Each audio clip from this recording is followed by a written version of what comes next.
Honda Elevate as an model उसका अभी तक कोई भी ना जीएन कैप ना भारत एनकैप हुआ है, तो कोई सेफ्टी रेटिंग आपके पास अवेलेबल नहीं है।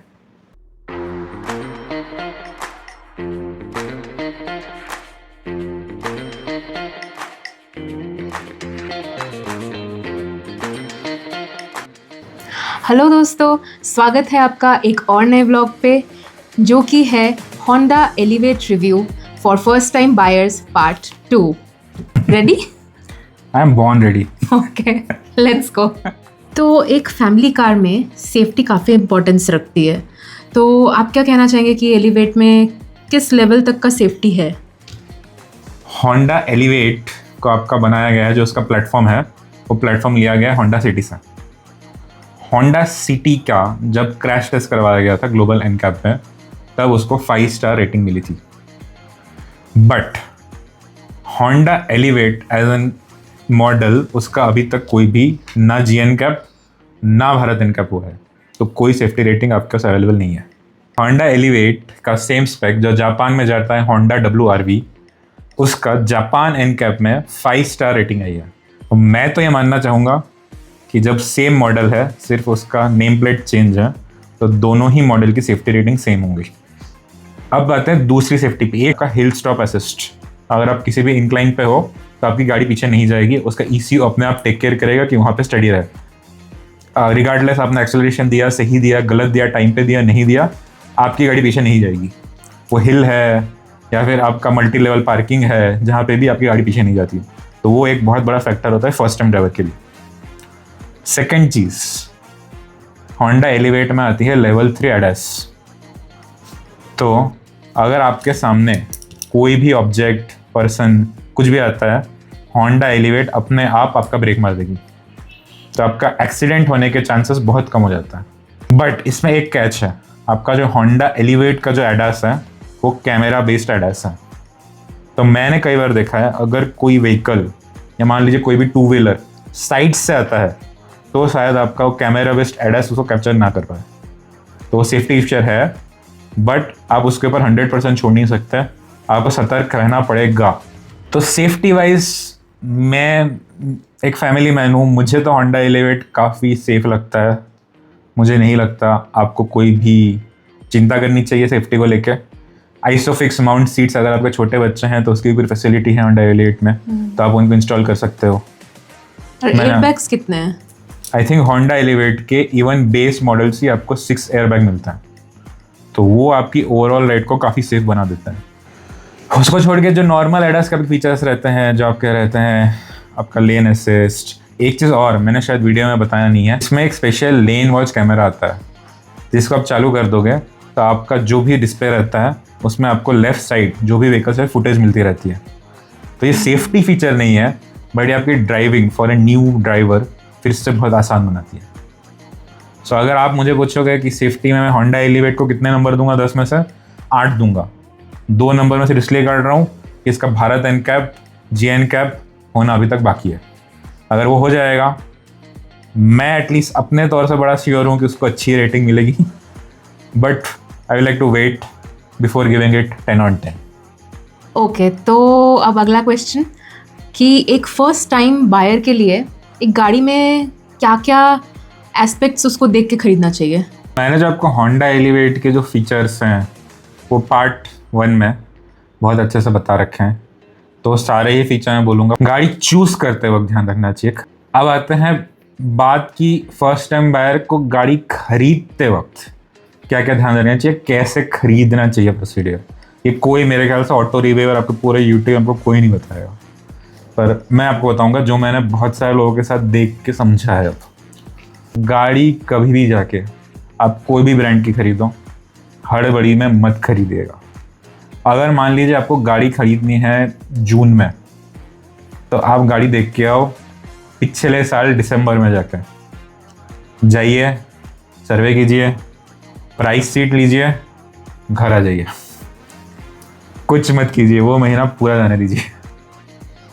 आप रुकिए, आपको सामने से जो भी डीलरशिप वाले होंगे वो लोग आपको फ़ोन करेंगे, सर आप कब गाड़ी खरीदोगे। आप उनको सिर्फ बोलिए मैं गाड़ी आज खरीदने को तैयार हूँ, पर उन्होंने जो भी आपको प्राइस बोली हो उससे एटलीस्ट 20% नीचे बोली। आप जितना टाइम जाने दोगे उतना ही डीलरशिप वाले डेस्परेट होंगे क्योंकि उनको हर क्वार्टर में गाड़ियां बेचनी है। कोई ना कोई क्वार्टर, अगर आप 6 महीने का टाइम पीरियड दोगे, किसी ना किसी क्वार्टर में उनके सेल्स लो होंगे, तब वो आपको बेस्ट से बेस्ट डील देंगे। ये गाड़ी खरीदने की ट्रिक मेरे बहुत सारे दोस्तों ने यूज़ करी है, मैं नहीं कर पाया। कि जब मैं गया मुझे गाड़ी चाहिए थी अगले दिन तो मुझे थोड़ी गाड़ी पड़ी है महंगी। पर ये गलती आप मत करिए। दूसरी चीज़ जो भी यहाँ पे बाकी सारे ऑटो ब्लॉगर, फाइनेंस ब्लॉगर रहेंगे, वो सब बोलेंगे आपको इंश्योरेंस खरीदो बाहर से, मिलेगा आपको डिस्काउंट पे। सही है, आप पैसे बचा लोगे, कोई शक नहीं है। बट होंडा में अगर आप होंडा के डीलरशिप से इंश्योरेंस खरीदते हो तो शायद आपको 10% 15% महंगा मिल रहा है, मानता हूँ। बट उनका एक प्रोग्राम है होंडा अश्योर करके, वो गोल्डन प्रोग्राम है। मैं बताता हूँ क्यों। आपकी गाड़ी को कहीं भी कोई भी नुकसान हुआ, आप सीधा डीलरशिप लेके गए, डीलरशिप वहाँ से सब कुछ जितना भी क्लेम प्रोसेसिंग है सारा खुद हैंडल करेंगे, आपको कुछ नहीं करना है। हमारी ज़िंदगी हो गई बहुत बिजी। अगर आपकी गाड़ी कभी भी कहीं भी कुछ भी प्रॉब्लम आती है, आपको डीलरशिप लेके जानी पड़ती है एक्सीडेंट या किसी भी चीज़ के लिए, मैं तो हेडेक नहीं लेना चाहूँगा। I will like to transfer the headache to the dealership. उनको देखने दीजिए, मुझे मेरी गाड़ी चाहिए वापस, पूरी की पूरी रिपेयर हुई। तो मैं रेकमेंड करूँगा आप जो इंश्योरेंस है होंडा से डीलरशिप से ही ले, भले वो 15% महंगी है, होंडा अश्योर के साथ ले, वो बहुत पीस ऑफ माइंड देती है। और मैंने आपको पैसे कम करने का तरीका पहले बता दिया, ठीक है। तीसरी चीज़, एक्सेसरीज भी टोटली नेगोशिएट कर सकते हो आप, ठीक है। जब मैंने ली थी तब 360 डिग्री कैमरा आपको डीलरशिप फिटेड भी नहीं मिलती थी, अब मिलती है। आप जब फर्स्ट टाइम जाओगे तब आपको बोला जाएगा कि उसके लिए आपको एक्स्ट्रा पेमेंट देना पड़ेगा, शायद देना पड़ता हो किसी लोगों को, पर अगर आप नेगोशिएट करो तो वो भी आपको within the same price मिल सकती है। तो आप रुकिए, नेगोशिएट करिए, उसको विद इन प्राइस ही डलवाइए, not without any extra cost. मेरा कहने का मतलब है जो भी आपको पहले विदाउट एक्सेस प्राइस बोला गया है उसे में उनको बोलिए आप इंक्लूड कर दो, ठीक है। इसको छोड़ के जो आपको मिलती है मूड लाइटिंग करके आती है, मुझे इसका ज़्यादा सेंस नहीं लगता, मेरी गाड़ी में नहीं है, बट मेरे ख्याल से अब नया उसको डलवाया गया है, मूड या एम्बियंट लाइटिंग बोलते हैं शायद उसको। वो भी आप नेगोशिएट करिए, बेस प्राइस में ही उसको डलवाइएगा। तो ये सारी एक्सेसरीज हो गई। इसको छोड़ के आपको किट मिलेगा जो कि सब में मिलता है, बेसिक किट रहता है, उसमें आपका डिटर्जेंट रहता है, आपका शैम्पू रहता है, वो सब रहेगा, वो तो आपको मिलेगा ही। उसको छोड़ के आपको स्पेयर टायर मिलता है, वो इंक्लूडेड है। एक आपको शायद वो विंडो ब्रेकर हैमर मिलता है, वो सब आपको ऐसे भी मिलेगा। मेरे ख्याल से जो चीज़ें वो लोग अभी अलग से दे रहे हैं, 360 डिग्री कैमरा, एक आपका एम्बियंट मूड लाइटिंग बोलते हैं, और डैश कैम के लिए भी आप उनसे बात कर सकते हो। पर मैं जो होंडा का रिकमेंडेड डैश कैम है, जिसको शायद फिलिप्स का आता है, मैं वो खुद से आपको रिकमेंड नहीं कर रहा क्योंकि मेरा एक्सपीरियंस उसका थोड़ा ख़राब है। उसमें थोड़ा ग्लिच आता है, कभी कभार वो चालू होता है, कभी चालू नहीं होता है, तो मैं बिल्कुल रिकमेंड नहीं कर रहा हूँ उसको लेने के लिए। आप उनको बोलिए कि या तो उसका प्राइस कम कर दो थोड़ा, यार नहीं कर रहे हैं तो उनको बोलिए 70 AI MAI ब्रांड करके होता है, उसका डैश कैम डालने को बोलिए। वो बहुत ही स्मूथ चलता है, मेरे कुछ दोस्तों ने डलवाया है, उसकी फुटेज अच्छी है, ऑटोमेटिक चालू हो जाती है, और उसके अलग अलग मॉडल भी हैं। कुछ मॉडल 360 डिग्री रोटेट करते हैं, कुछ स्टिल हैं, डिपेंडिंग अपॉन आपका यूज़ आप उसको यूज़ ले सकते हैं। ये होगी आपकी एक और चौथी चीज़। एक और चीज़ जो मुझे नहीं लगता आपको कोई भी ऑटो रिव्यूअर या कोई भी फाइनेंस इन्फ्लुएंसर बताता होगा, जब आप कार खरीदते हो तब आपकी कार की परचेज अगर मोर देन 10 लाख है तो आपका TCS, tax collected at source 1% कटता है। ये टैक्स कलेक्टेड एट सोर्स जो भी 1% अमाउंट होता है, अगर आपकी 16 लाख की कार है 16,000, ये आपको जब ITR आप फाइल करो तो आपको याद रखना है ये आपको रिफंड लेना है, डिपेंडिंग अपॉन आपका जो भी टैक्स स्लैब आता है। तो आपको ये अमाउंट नहीं भूलना है रिटर्न में वापस लेने के लिए। ये थोड़ी चीज़ें हैं जो फर्स्ट टाइम कार बायर को कार खरीदते वक्त बिल्कुल ध्यान रखनी चाहिए। मुझे कमेंट में बताइएगा क्या ये 6 मंथ स्ट्रेटेजी अप्लाई करके आपको कार सस्ते में मिली या नहीं? ओह, ये TCS के बारे में तो मुझे भी नहीं पता था। चलिए एनीवेज, ठीक है, चलिए आप अब मुझे बताइए कि होंडा के साथ आपका सर्विस एक्सपीरियंस कैसा है? तो आज मैंने आपको सिखाया ना, हाँ बिल्कुल। देखिए ऑन कैमरा पहली बार किसी बीवी ने माना है कि उसको हस्बैंड ने कुछ सिखाया है। ऑन कैमरा आज तक किसी और बीवी ने माना नहीं ये चीज़। चलिए चलिए बोलिए सर्विस के बारे में। ठीक है, तो अब आते हैं सर्विस पे। होंडा का जो सर्विस एक्सपीरियंस है, मुझे उसमें जो सबसे अच्छी चीज़ लगी है वो है उनकी प्रोफेशनलिज्म। उनकी प्रोफेशनलिज्म जो है वो सिर्फ गाड़ी बेचने तक ही नहीं दिखती। इवन एक बार जब आप पोस्ट परचेज जब आप उनसे इंटरेक्ट करते हो, सर्विसिंग करवाते हो, तब वो सेम आपका क्वालिटी मिलती है आपको, वो डिफरेंट नहीं है। पहली चीज़ मैं बताता हूँ आपको, जब स्टार्टिंग में जब मेरा फर्स्ट मंथ का सर्विस था, इवन जब मेरा 6th मंथ का सर्विस था, मुझे गाड़ी चलानी उतनी अच्छे से नहीं आती थी और मैं उतना कॉन्फिडेंट था भी नहीं कि मैं लेके जाऊँ उसको। डीलरशिप मुझे फ़ोन करती थी कि आपका सर्विस हो गया है ड्यू, आप कब आ रहे हो? तो मैं बोलता था मैं XY जो भी डेट पे आ रहा हूँ। मैं उनको बोलता था मुझे चलानी अभी तक आती नहीं है। होंडा के डीलरशिप ने मुझे ऑलमोस्ट दोनों ही बार free pickup and drop facility दी है।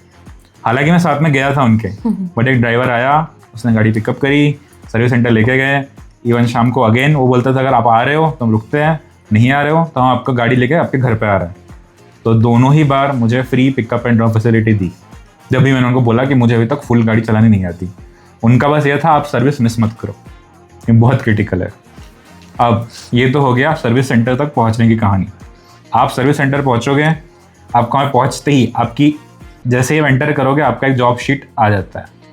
आपको एक सर्विस इंजीनियर असाइन हो जाएगा, वो जॉब शीट लेके आएगा, गाड़ी का विजुअल इंस्पेक्शन करेगा, आपको देखेगा कि आपका कोई सामान गाड़ी में तो है नहीं, अगर है तो आपको बोलेगा कि आप प्लीज़ ये सामान ले लीजिए। आपने वो ले लिया, को बता देगा मिनिमम उसके हर सर्विस पे, first service, second service, third service पे मैंडेटरी चेक्स रहते हैं। तो बोलते हैं हम लोग सारे चेक्स रन करेंगे, कुछ अगर हमको लगा कहीं पे कोई प्रॉब्लम है हम आपको फ़ोन के ज़रिए बताएंगे। बड़ा ही प्रोफेशनल रहता है। फिर आप वो लोग आपको ऑप्शन देते हैं, या तो आप वेटिंग लॉन्च में वहाँ वेट कीजिए, वहाँ पे आपका ग्लास रहेगा, आपको सामने दिखेगा आपकी गाड़ी कैसे सर्विस हो रही है।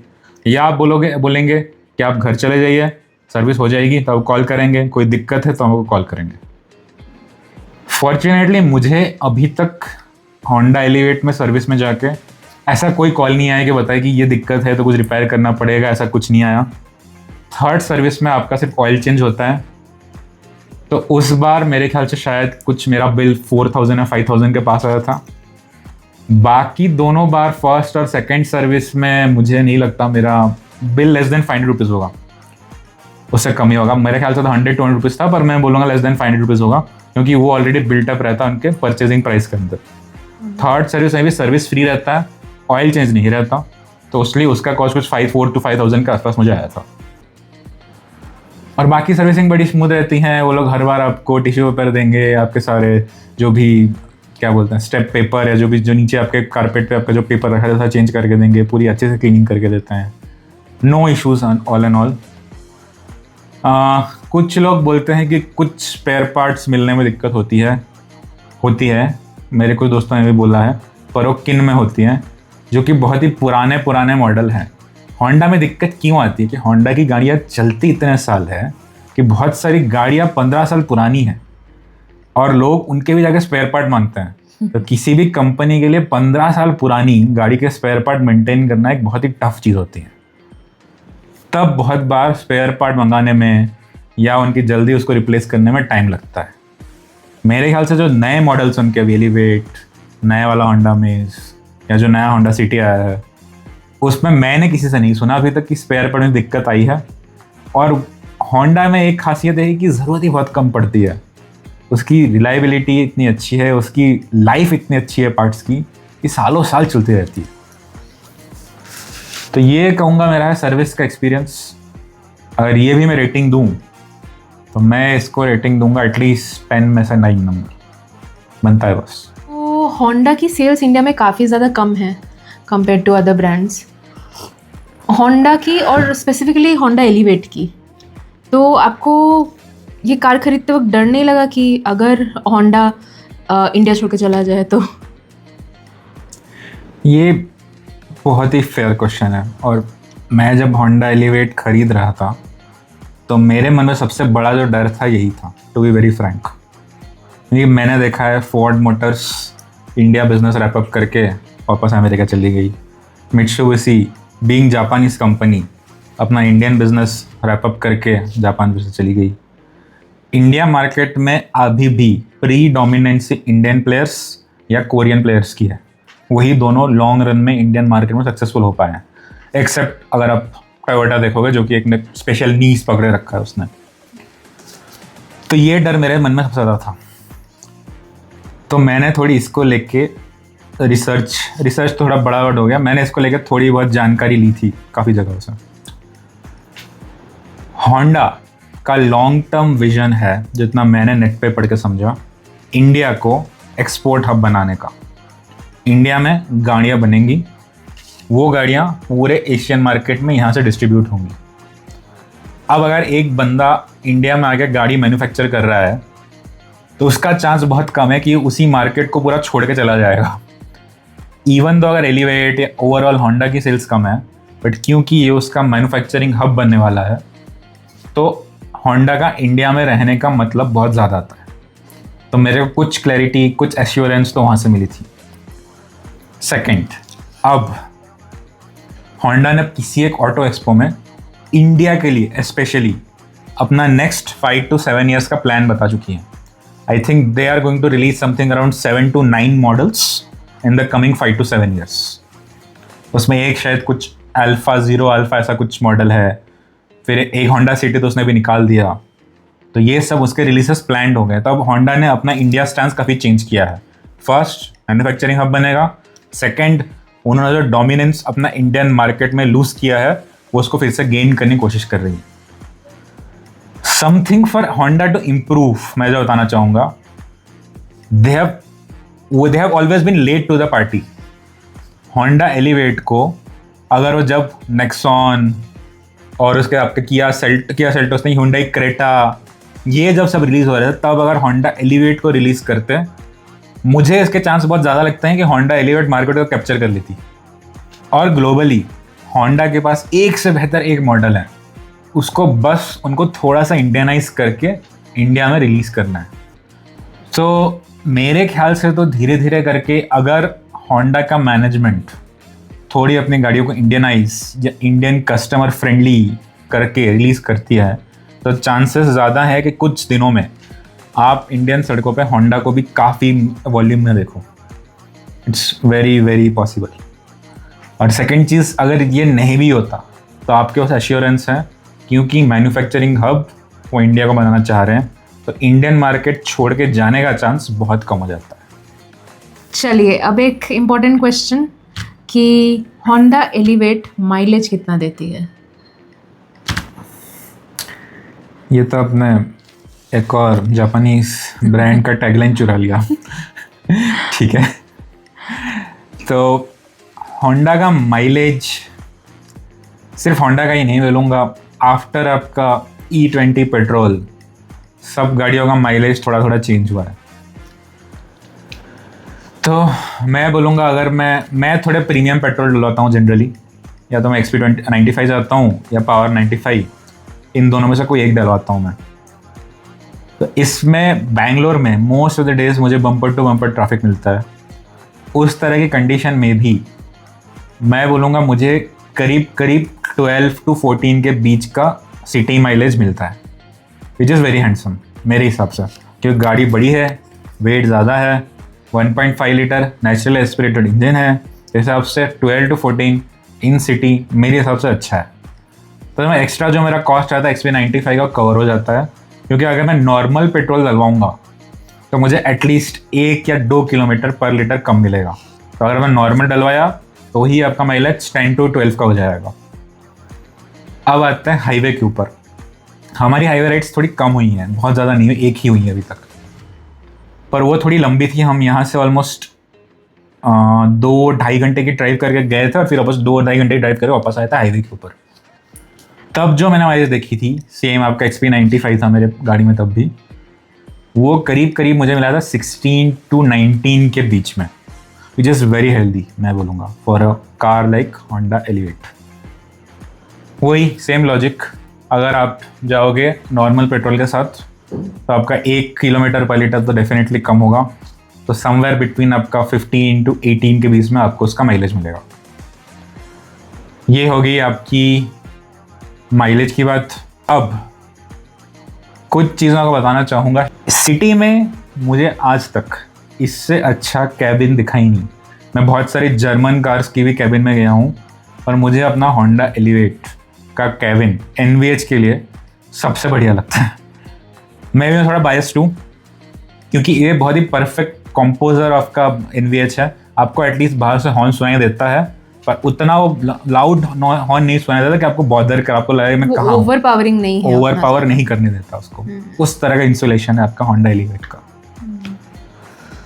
वाइब्रेशन नहीं है, आपको नहीं दिखेगा वाइब्रेशन। नॉइज़ आपका ऐसा नॉइज़ दिखता है जो आपको चाहिए। ऐसा है कि किसी हॉर्न बजा आपको सुना ही नहीं दे रहा, वैसा वाला आपका वहाँ पे इंसुलेशन नहीं है, बट ऐसा इंसुलेशन है कि आपको जाके कान में बॉदर ना हो। एवरेज पे मैं दूंगा 7/10। It's not the most fuel efficient car in the market. तो दोस्तों, अब फाइनली ऊँट आया है पहाड़ के नीचे। अब इंटरव्यूअर बन गया है इंटरव्यूई और इंटरव्यू बन गया है इंटरव्यूअर। तो शुभ क्वेश्चन है आपके लिए, ड्राइवर को छोड़ के बाकी पैसेंजर्स के लिए होंडा एलिवेट कैसी है? सब बताइए जो भी आपको उसमें पता है। हाँ, तो मैं ड्राइव करती नहीं हूँ, मैं पैसेंजर प्रिंसेस हूँ। तो मैं उतना टेक्निकल चीज़ें नहीं समझती, तो मेरे लिए क्या क्या इसमें परफेक्ट है, मुझे क्या अच्छा लगता है, मैं वही बताऊँगी। सबसे पहले मैं गाड़ी का लुक बताना चाहूँगी। इंटीरियर्स का काफ़ी ज़्यादा एक प्रीमियम क्वालिटी का इंटीरियर्स आपको मिलेगा। उसमें आपको लेदर फिनिश के सीट्स मिलेंगी जो कि आई थिंक वेंटिलेशन वाला नहीं है ना, तो वो थोड़ा दिक्कत आता है जो बहुत ज़्यादा लॉन्ग ड्राइव पे जाते हैं, बट ये एक चीज़ है। फिर आपको डैशबोर्ड काफ़ी प्रीमियम फील का है और उसमें जो स्क्रीन आपको मिलता है काफ़ी कॉम्पैक्ट भी है, लेकिन उसमें सारा काम हो भी जाता है। कॉम्पैक्ट नहीं है, 10.5 इंच का टच स्क्रीन है वो। नहीं, एज इन बहुत सारे गाड़ियों में क्या होता है कि वो स्क्रीन एक्सटेंड होकर आपका स्टीयरिंग के पीछे भी चला जाता है, तो वो तो ऑपरेट करने में भी काफ़ी प्रॉब्लम होता होगा, मतलब मुझे लगता है। तो उसके हिसाब से ये कॉम्पैक्ट है, लेकिन इसमें सारा काम हो जाता है आपका। और इसका बूट स्पेस काफ़ी बढ़िया है। इसमें इजीली आपका आई थिंक 25 kg का जो सूटकेस रहता है वो इजीली आपका 2 आ जाएगा। उसके साथ आप उसमें 2 केबिन लगेज भी डाल सकते हैं, और साथ में अगर कुछ हैंड लगेज होगा वो भी इजीली आ जाएगा। तो हाँ, सही बोला इसमें शुभ ने। इसका जो बूट स्पेस है, जो मुझे पता है, वन ऑफ द बेस्ट है ओवरऑल सेगमेंट में। ऑलमोस्ट 450-460 लीटर्स का बूट स्पेस है, जो कि मेरे ख्याल से सेगमेंट बेस्ट है। तो अब आते हैं अगर केबिन के बारे में। केबिन काफ़ी स्पेशियस है, काफ़ी लेग रूम है उसमें। अब श्री जैसे 6 फीट है, फादर इन लॉ है मेरे, वो ऑलमोस्ट कितना 5 फीट 8, 5'9" होंगे। हाँ, उतने होंगे। तो वो लोग जैसे अगर सामने भी बैठते हैं, हम लोग ऑब्वियसली वो लोग काफ़ी पीछे कर लेते हैं अपना सीट्स को, और पीछे में और मेरी मदर इन लॉ हम लोग बैठते हैं, तो हम लोग को बिल्कुल भी प्रॉब्लम नहीं होता है। मतलब हम लोग बैठते हैं, उसके बाद भी हमारे पास काफ़ी जगह रहता है। मतलब अगर बहुत ज़्यादा लगेज होगा, हम लोग पैर के पास भी कोई लगेज रख देंगे तो कोई प्रॉब्लम भी नहीं होगा। तो अगर मैं आगे बैठूँ, मेरे पापा पीछे बैठे, तब भी मैंने कभी सुना नहीं उनको लेग स्पेस की प्रॉब्लम हुई है। तो इजीली एक 6 फुट, एक 5 फुट, 9 फुट आराम से आगे पीछे बैठ सकते हैं। बिल्कुल, लेग स्पेस बहुत सही है गाड़ी का। हाँ, और एक चीज़ है कि इनिशियल डेज में जब श्री एकदम नया सीख रहे थे, उनके पास लाइसेंस नहीं था तब, तो हम लोग ड्राइवर हायर करके कहीं पे भी हम लोग जाते थे। तो मैं, श्री और मम्मी बैठते थे, पापा सामने बैठे हैं, ड्राइवर है वहाँ पे, ड्राइवर सीट पे। तो उसमें भी आप हम लोग को देख सकते हैं कि हम लोग थोड़ा खाते पीते करते हैं, हेल्दी है, तो हम लोग अगर बैठ के जाते भी थे काफ़ी कंफर्टेबल ही रहा है। लेकिन हाँ, अगर हम लोग थोड़ा लॉन्ग कहीं पे जा रहे हैं, जैसे 1-2 घंटा लग जा रहा है वहाँ पे पहुँचने के लिए, वो थोड़ा आपको आधा घंटा बाद, 45 मिनट्स बाद थोड़ा प्रॉब्लम फेस करते थे हम लोग। तो वो मैं बोलूँगी आपको जो शोल्डर रूम है वो थोड़ा कम मिलेगा, बाकी 3 लोग आराम से बैठ सकते हैं। और दूसरी अच्छी चीज़ बोलो या ख़राब चीज़ बोलो, जो मिडल पैसेंजर जो सीट है वो थोड़ी बहुत राइस करी हुई है, थोड़ी ऊपर है। हाँ, तो वो थोड़ा लेग स्पेस बनाती है, बट वो थोड़ा मेरे ख्याल से मिडिल पैसेंजर को प्रॉब्लमेटिक रहता है। हाँ, प्लस वो एसी का वेंट भी जो है वो थोड़ा प्रोट्रूडिंग है, तो आई थिंक वहाँ पे थोड़ा पैन रखने में भी थोड़ा प्रॉब्लम होता है। थोड़ा बहुत दिक्कत होगी उसमें। हाँ हाँ। बट अगर आप लोग 2 लोग थोड़े हेल्दी हैं, एक स्लिम है, तो काफ़ी कंफर्टेबली जा सकते हो मेरे हिसाब से। हाँ हाँ। और शॉर्ट डिस्टेंस के लिए तो कोई प्रॉब्लम ही नहीं है, आराम से हम लोग जा सकते, कोई इशू नहीं आता उसमें। एक और अच्छी बात है इसमें जो मैं बोलना चाहूँगी, जैसे मुझे और पापा को, दोनों को, हम लोग को मोशन सिकनेस है। तो हम लोग जैसे कभी ओला उबर वगैरह में भी जाते थे, तो हम लोग को काफ़ी मोशन सिकनेस की वजह से प्रॉब्लम हुई है, स्पेशली पापा को। तो एलिवेट में बैठने के बाद वो मैं बोलूँगी, अगर हम लोग 10 बार कहीं जा रहे हैं तो 9 बार वो प्रॉब्लम नहीं हुई है हम लोगों को। तो वो एक काफ़ी प्लस पॉइंट है एलिवेट का। उसके बाद आपका जो ग्राउंड क्लियरेंस है एलिवेट में है ज़्यादा, कितना है उसमें? 220 mm। 220 mm। लेकिन उसके होते हुए भी जैसे father in law, mother in law दोनों थोड़े सीनियर है, तो उन लोग को भी कभी उतरने में, चढ़ने में प्रॉब्लम नहीं हुई है। जैसे कभी हम लोग ने साड़ी वगैरह भी पहन लिया, थोड़ा कॉम्प्लिकेटेड कुछ पहन लिया, उसमें भी हम लोग काफ़ी कंफर्टेबली उतर सकते हैं, चढ़ सकते हैं। तो इसमें एक चीज़ ऐड करना चाहूँगा कि जैसे जैसे गाड़ी ऊंची होती है वैसे वैसे उसका बॉडी रोल बढ़ता है। होंडा एलिवेट, मुझे नहीं पता होंडा वालों ने क्या इंजीनियरिंग करी है, 220 mm ऊंची है, सेगमेंट बेस्ट ग्राउंड क्लियरेंस है, बट फिर भी जो बॉडी रोल है कंपेयर्ड टू अदर कार्स मुझे काफ़ी कम लगता है उसके अंदर। और अगर आप लोगों का सिटी यूज़ है जहाँ पे अनसाइंटिफिक बम्पर्स, तो हर तीसरा बम्पर ही अनसाइंटिफिक होता है, तो उन सब जगहों के लिए भी होंडा एलिवेट बेस्ट है मेरे हिसाब से। और एक जो सबसे इंटरेस्टिंग चीज़ है, मतलब एटलीस्ट मेरे लिए मुझे चाहिए था, वो है इसका सनरूफ। तो सनरूफ हम लोग का जो है वो पैनोरामिक नहीं है, सिर्फ फ्रंट में ही है। और मुझे जो प्रैक्टिकल एस्पेक्ट जो उसमें लगता है कि अगर आपका बहुत बड़ा सनरूफ होगा तो आपके जो बच्चे हैं वो जिद करते हैं गाड़ी पे खड़े होके बाहर निकल के ड्राइव करने के लिए, जो बहुत बड़ा रिस्क है मेरे हिसाब से। हाँ। और किसी को मैं रिकमेंड नहीं करता। आई थिंक उसके लिए काफ़ी विजिलेंट होना पड़ेगा, मतलब मेरे ख्याल से तो करना ही नहीं चाहिए। विजिलेंट की तो बात ही नहीं है। अगर चलती गाड़ी में कभी भी किसी भी बच्चे को मेरे हिसाब से खड़े होकर सनरूफ से बाहर नहीं होना चाहिए। ये बहुत बड़ा रिस्क है। इंडिया में कभी भी कोई भी ऑब्स्टेकल आपके सामने आ सकता है, और आप लोग ऐसे ड्राइव करने के लिए ट्रेंड नहीं हो कि कोई बाहर आपका एक्सक्लूजन है। ऐसा कोई भी ड्राइव करने के लिए हम लोग ट्रेंड नहीं हैं। तो इसका छोटा सनरूफ होने का मुझे तो फ़ायदा लगता है। तो मेरे हिसाब से ये सारे points as a passenger princess ये मुझे अभी ध्यान आ रहे हैं। कितने नंबर दोगे आप एलिवेट को 10 में से? अगर एस्थेटिक के बारे में देखा जाए तो मेरे हिसाब से आई थिंक 9.5 आउट ऑफ 10। अरे बाप रे।